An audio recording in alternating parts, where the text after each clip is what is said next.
It was a quick night. Rain fell hard. The highway was a slick black ribbon under the streetlights. A white sedan moved too fast through the wet streets. It blew past a red light, a flash of white against the dark. A state trooper saw it happen. He believed the car was a potential danger to others on the road. He flipped on his flashing lights. The sirens split the night. The chase was on. A simple traffic violation had just escalated into something far more serious, a tense and unpredictable dance between law enforcement and a fleeing driver. The trooper's heart rate climbed. His training took over. People watched from the safety of their homes. Their windows framed the unfolding drama. Streetlights streaked across the wet pavement, creating long, distorted lines of light. The high-pitched hiss of tires on water filled the air, a sound that spoke of speed and a loss of control. The white sedan pushed its engine harder, pulling away from the lone patrol car. The trooper knew he needed help.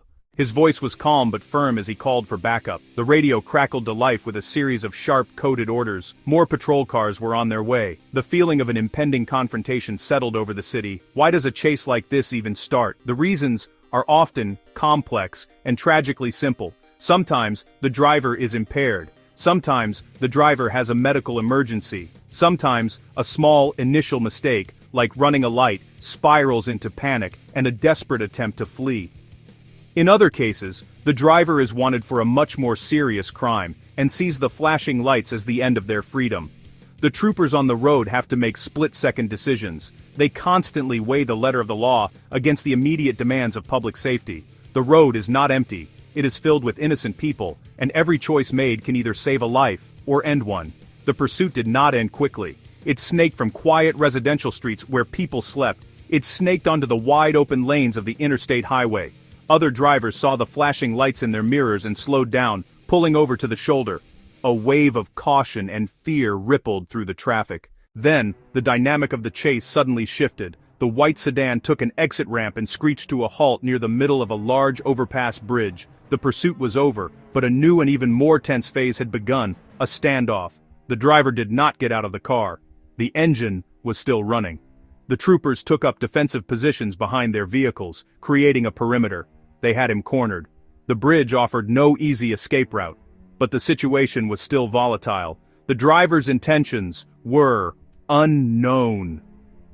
Using their vehicle's public address system, the troopers began issuing commands. Their voices echoed in the rainy night. "Driver of the white sedan, turn off your engine." There was no response. "Show us your hands. Step out of the vehicle slowly." The driver remained motionless inside the car. The troopers could not see his hands. They did not know if he was armed. Minutes felt like hours. The tension was palpable. One of the senior troopers on the scene, a veteran with years of experience, made a critical decision. He decided they could not wait any longer. The driver's refusal to comply, combined with the earlier reckless driving, led the troopers to believe he posed an imminent threat. They believed he might be armed or could try to use his vehicle as a weapon against them or other motorists. The choice was made to use a tactic designed to provide total control, a tactic that ends a standoff instantly. It is known as absolute force. Absolute force is the highest level of response in law enforcement. It is a step taken when officers believe there is no other way to neutralize a deadly threat.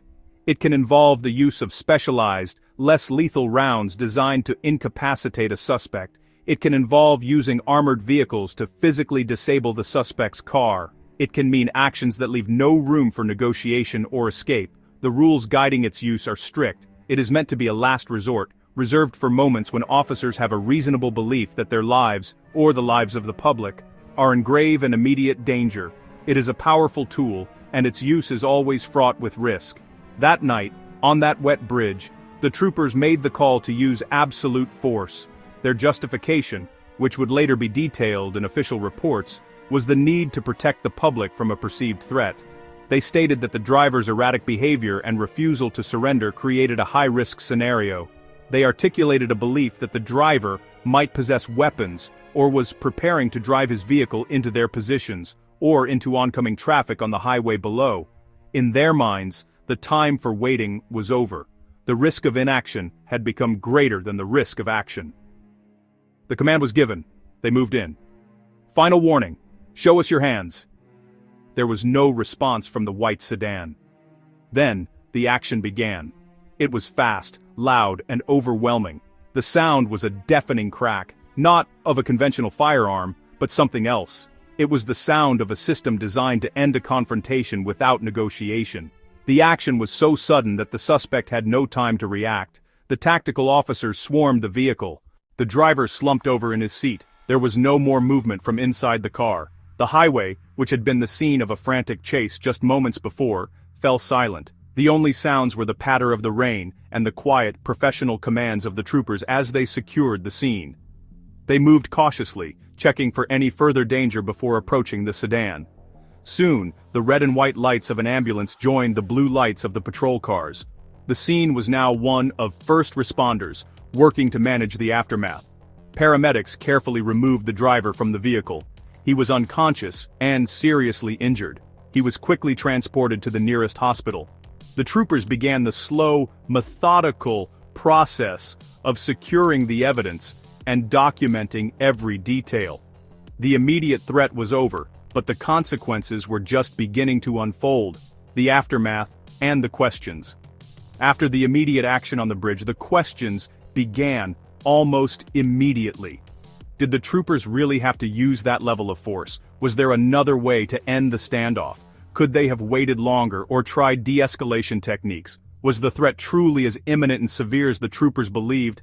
These are not easy questions. They force us to confront the balance between power and responsibility, between public safety and individual rights. The legal principle of objective reasonableness is the cornerstone for judging police use of force. Graham v. Connor. It must be judged from the perspective of a reasonable officer on the scene, rather than with the 20/20 vision of hindsight. Consider the severity of the crime, whether the suspect poses an immediate threat, and whether he is resisting or attempting to flee. Officers make split-second judgments in tense, uncertain, and rapidly evolving circumstances.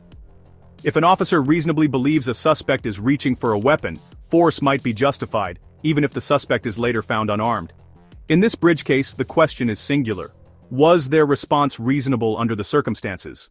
In the search for answers, facts are paramount. The most crucial evidence often comes from video, body-worn cameras and dash cams. They confirm speed, show conditions, and capture exact words spoken. They provide a visual timeline that's difficult to dispute, yet never the whole story.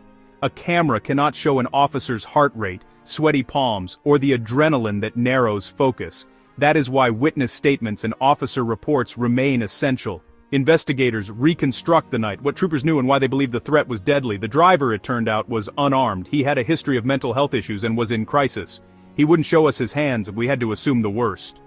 The town gathered, anger, fear, relief, praise, and a family's grief, asking why overwhelming force met a plea for help. Independent review compares facts to law and policy, determining if actions were within bounds. For troopers, investigations, statements, and administrative leave follow, along with a heavy mental toll. Agencies now lean into counseling and peer support because wellness is public safety. Families seek answers and accountability, sometimes through the courts, often through reform. The path forward: better training, time, communication, patience, recognizing and responding to crisis, more and safer tools, less lethal options, tracking darts and remote disables to end pursuits without violence. Stronger oversight, independent, transparent, builds the trust we all need. When a chase ends with absolute power, shock must lead to insight, and to a better way.